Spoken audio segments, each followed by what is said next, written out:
Hello, listening friends. नमस्कार श्रोता मित्रों। If this is your first time listening, यदि आज आप पहली बार हमें सुन रहे हैं, you are joining us for the second half of the study of Psalm 28. तो आप हमारे साथ भजन संहिता 28 अध्याय के दूसरे भाग के अध्ययन में हैं।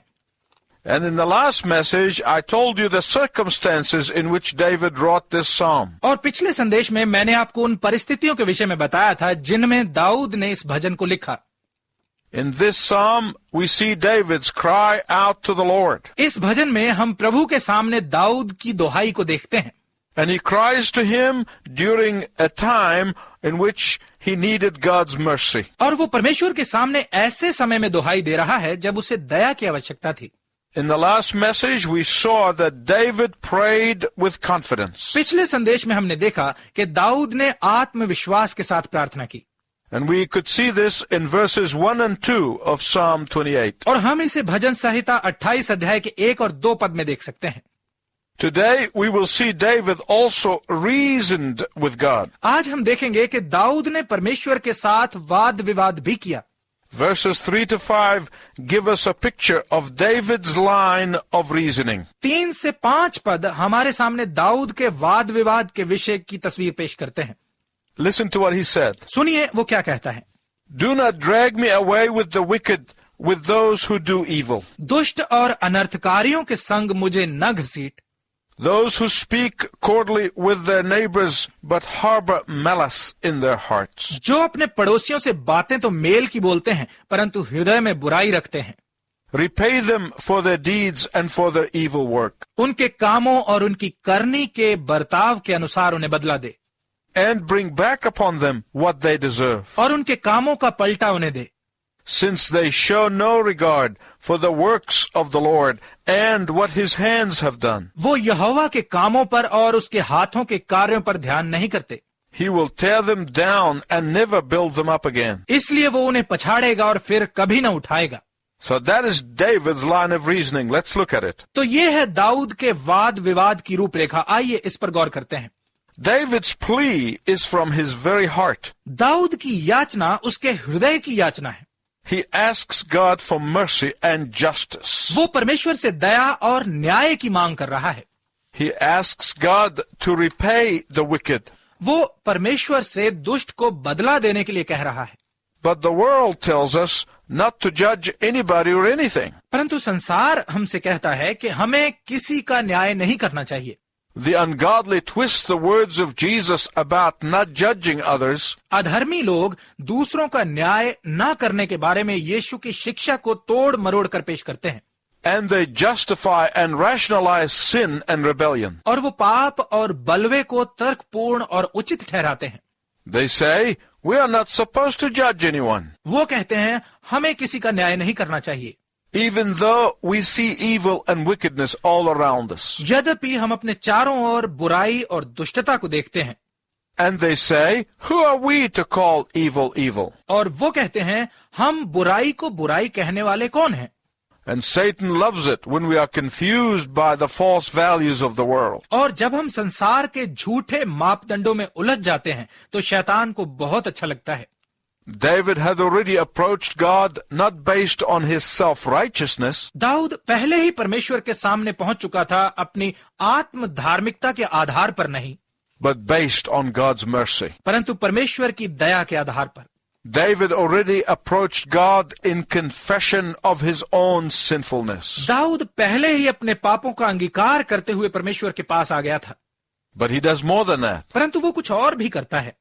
He does not begin his prayers by asking God to judge the wicked. वो अपनी प्रार्थना परमेश्वर से यही कहते हुए प्रारंभ नहीं करता कि वो दुष्ट का न्याय करे, But he begins with a request. परंतु वो एक निवेदन के साथ शुरू करता है। He asks God to keep him from being dragged along into evil quagmire. वो परमेश्वर से कहता है कि वो उसे बुराई की दलदल में घसीटे जाने से बचाए रखे। David was aware of his own propensity to sin. Dawood अपनी पाप की प्रवृत्ति से वाकिफ था। David was aware of his own propensity to behave like the wicked people. Dawood दुष्ट लोगों के समान व्यवहार करने की अपनी प्रवृत्ति को जानता था। And that is why he began with confession. और इसीलिए वो अंगीकार करते हुए प्रारंभ करता है। David knew that apart from the life-giving, sustaining power of God's word, Dawood जानता था कि परमेश्वर के वचन की जीवन देने वाली और संभालने वाली शक्ति के बिना, apart from the life-giving Spirit of God, परमेश्वर के जीवनदायी आत्मा से अलग होकर, apart from the life-giving, sustaining power of God's mercy, परमेश्वर की दया की जीवनदायी और संभालने वाली शक्ति के बिना, he could be swept away with wickedness like they are. वो भी दुष्टों के संग मिटाया जाएगा जैसे वो मिटाए जाते हैं। My listening friend, there's something very important here I don't want you to miss. मेरे श्रोता मित्र, यहाँ एक बहुत ही महत्वपूर्ण बात है जो मैं नहीं चाहता कि आप चूकें। When David was praying for justice against the wicked, जब दाऊद दुष्ट के विरुद्ध न्याय के लिए प्रार्थना कर रहा था, he was not just praying as a private citizen. तो वो सिर्फ एक आम नागरिक के रूप में प्रार्थना नहीं कर रहा था, He was praying as David the king. वो राजा दाऊद के रूप में प्रार्थना कर रहा था। David was responsible for seeing that justice was done in the nation. ये देखना दाऊद की जिम्मेदारी थी कि देश में न्याय हो रहा था, And he was praying for God to empower him to do that. और वो परमेश्वर से प्रार्थना कर रहा था कि वो उसे ऐसा करने की शक्ति दे। Please don't misunderstand what I'm going to tell you. कृपया जो मैं आपसे कहने जा रहा हूं उसे गलत न समझे। Evil must never prosper, बुराई कभी भी फलवंत नहीं होनी चाहिए, regardless of how we feel about those who commit evil. चाहे हम बुराई करने वालों के बारे में कैसा भी महसूस करते हो।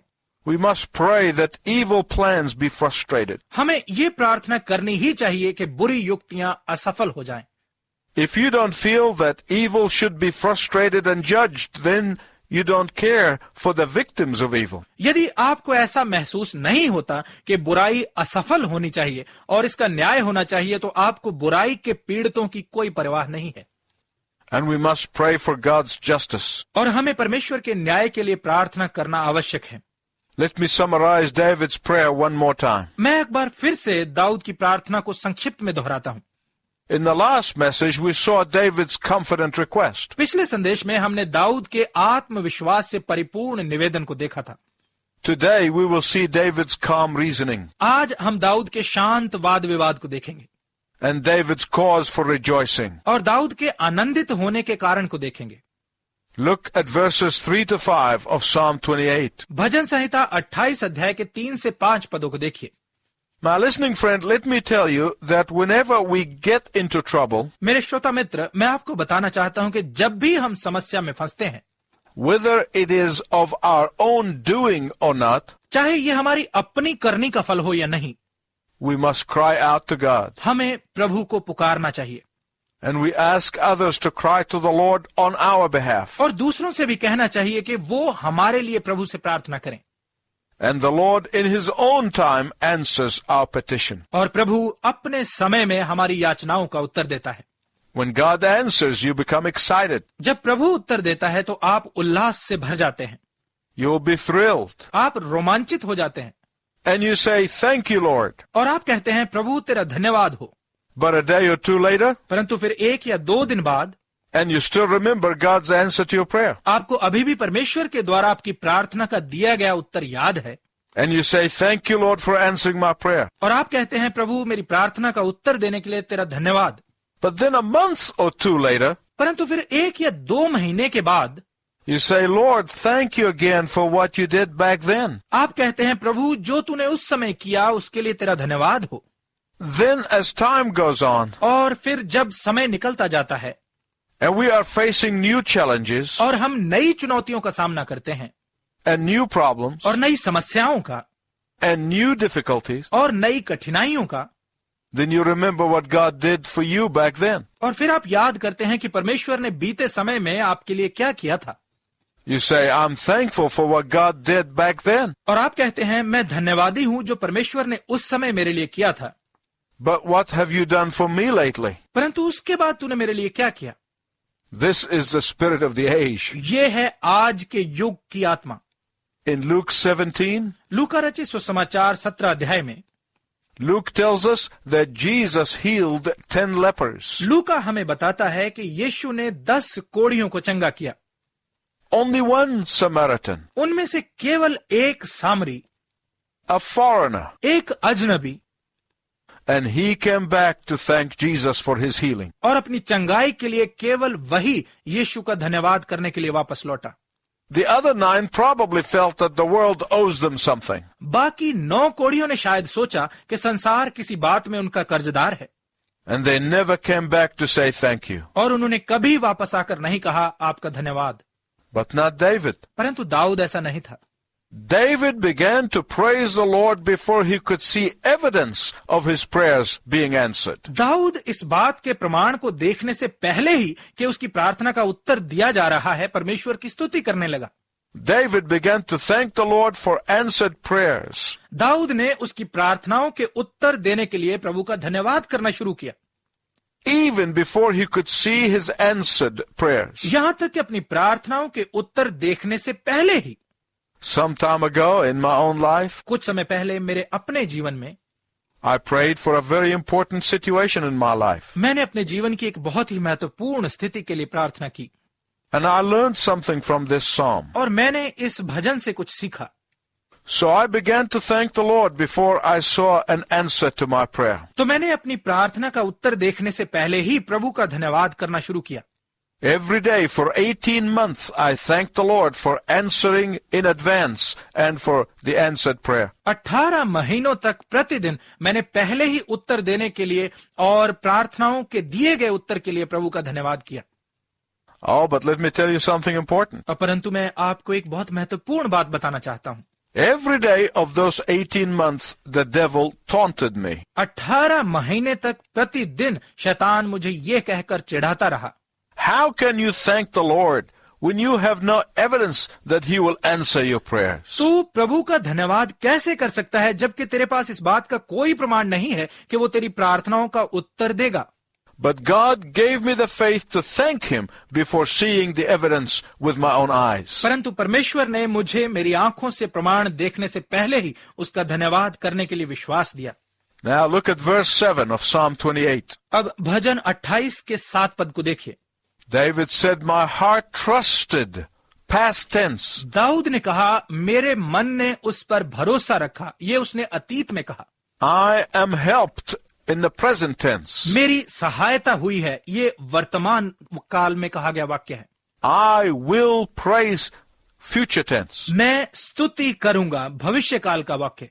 Based on his experience with God, परमेश्वर के साथ अपने अनुभव के आधार पर David's supplications turned into seeing God by faith. Dawood की प्रार्थनाएं विश्वास के द्वारा परमेश्वर को देखने में परिवर्तित हो गईं, And that turned into singing to God. और ये परमेश्वर के लिए गुणगान में बदल गया। We do not live our Christian life in a vacuum. हम अपने मसीही जीवन शून्य स्थान में नहीं जीते हैं। Wherever we are today is a result of where we were yesterday. आज हम जहां भी हैं, ये जहां हम कल थे उसी का प्रमाण है। Where we will be tomorrow is being determined by where we are today. कल हम जहां होंगे उसका फैसला जहां हम आज हैं उससे हो रहा है। So, not only did David praise God before he had seen the evidence of answered prayer, तो न केवल दाऊद ने अपनी प्रार्थना के उत्तर का प्रमाण देखने से पहले ही परमेश्वर का धन्यवाद किया, but David was interceding on behalf of others. परंतु दाऊद दूसरों के लिए भी प्रार्थना कर रहा था। Many people pray only when they want something from God. अधिकतर लोग केवल तभी प्रार्थना करते हैं जब उन्हें परमेश्वर से कुछ चाहिए होता है, And then when they get what they wanted, और फिर जब उन्हें वो मिल जाता है, they forget about their prayer time with God. वो परमेश्वर के साथ अपने प्रार्थना समय के बारे में भूल जाते हैं। They miss out on one of the most incredible blessings that they could possibly have. वो एक सबसे अद्भुत आशीष को पाने से चूक जाते हैं जिसे वो शायद पा सकते थे। Do you know what it is? आप जानते हैं वो आशीष क्या है? Going to God only when you need something, केवल तभी परमेश्वर के पास जाना जब आपको किसी चीज की जरूरत है, and then forgetting about the blessing after it comes, और आशीष पाने के बाद इसके बारे में भूल जाना, causes you the loss of a far greater blessing than you can imagine. ये बात आपके लिए आपकी कल्पना से भी एक बड़ी आशीष को गंवा देने का कारण बन जाती है। Do you know what it is? आप जानते हैं वो आशीष क्या है? It's praying for others. यह है दूसरों के लिए प्रार्थना करना। Praying for others has a special blessing that you cannot get any other way. दूसरों के लिए प्रार्थना करने में एक ऐसी विशेष आशीष छिपी है जो आप किसी और रीति से प्राप्त नहीं कर सकते। Many of us miss out on the blessing that can only come when we are praying for God's work. हम में से कई उस आशीष को पाने से चूक जाते हैं जो केवल परमेश्वर के कार्य के लिए प्रार्थना करने से ही मिलती है, Or when we are praying for the things that are dear and near to the heart of God. या जब हम उन बातों के लिए प्रार्थना करते हैं जो परमेश्वर के हृदय के बहुत करीब होती हैं, Or praying for the things that are priorities to God. या उन बातों के लिए प्रार्थना करना जो परमेश्वर के लिए प्रमुख हैं, And praying for God's people. और परमेश्वर के लोगों के लिए प्रार्थना करना। So David concludes his prayer by praying for others. तो दाऊद दूसरों के लिए प्रार्थना करते हुए अपनी प्रार्थना को समाप्त करता है। Listen carefully to what David said. ध्यानपूर्वक सुनिए दाऊद ने क्या कहा। Save your people and bless your inheritance. Be their shepherd and carry them forever. अपनी प्रजा का उद्धार कर और अपने निज भाग को आशीष दे, उनकी चरवाही कर और सदैव उनको संभाले रह। As I conclude this message, I want to tell you a historical story. इस संदेश को समाप्त करते हुए मैं आपको एक ऐतिहासिक कहानी बताना चाहता हूँ। When Queen Victoria of England celebrated her Golden Jubilee, जब इंग्लैंड की महारानी विक्टोरिया ने अपनी 50वीं वर्षगांठ मनाई, a prominent head of a country sang her a song that brought tears to her eyes. तो देश के एक प्रतिष्ठित अगुए ने उसके लिए एक ऐसा गीत गाया जिसे सुनकर महारानी की आंखों में आंसू आ गए। What was that song? वो गीत क्या था? Rock of ages, cleft for me, let me hide myself in thee. युगों की चट्टान जो खुली मेरे लिए, मुझे खुद को तुझ में छिपाने दे। The author of this remarkable song was a man named Augustus Toplady. इस अद्भुत गीत का लिखने वाला एक अगस्टस टोप्लेडी नामक व्यक्ति था।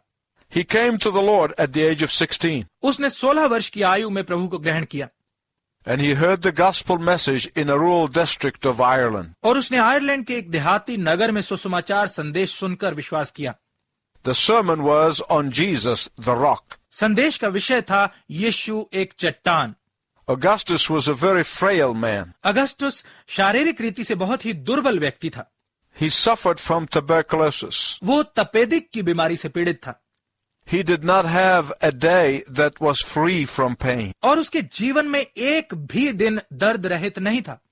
He studied for ministry, उसने सेवकाई के लिए पढ़ाई की, but his weak body forbade him from preaching. परंतु उसके कमजोर और दुर्बल शरीर ने उसे प्रचार नहीं करने दिया And he died at the age of 38. और 38 वर्ष की आयु में उसकी मृत्यु हो गई। But not before he wrote these magnificent words. परंतु इन शानदार शब्दों को लिखने से पहले नहीं। Rock of ages, cleft for me. युगों की चट्टान खुली मेरे लिए, Let me hide myself in thee. मुझे खुद को तुझ में छिपाने दे। My listening friend, मेरे श्रोता मित्र, do you know the Lord God as a rock you can stand upon? क्या आप प्रभु परमेश्वर को ऐसी चट्टान के रूप में जानते हैं जिस पर आप खड़े हो सकते हैं? Do you know the benefits of a relationship with him? क्या आप उसके साथ संबंध के लाभ जानते हैं? He wants to know you वो आपको जानना चाहता है, and to love you वो आपसे प्रेम करना चाहता है and to protect you. और आपकी रक्षा करना चाहता है। You can trust him. आप उस पर भरोसा कर सकते हैं। Will you come to him? क्या आप उसके पास आएंगे? He is awaiting you. वो आपकी प्रतीक्षा कर रहा है। Until we meet again, God bless you. हमारे दोबारा मिलने तक परमेश्वर आपको आशीष दे।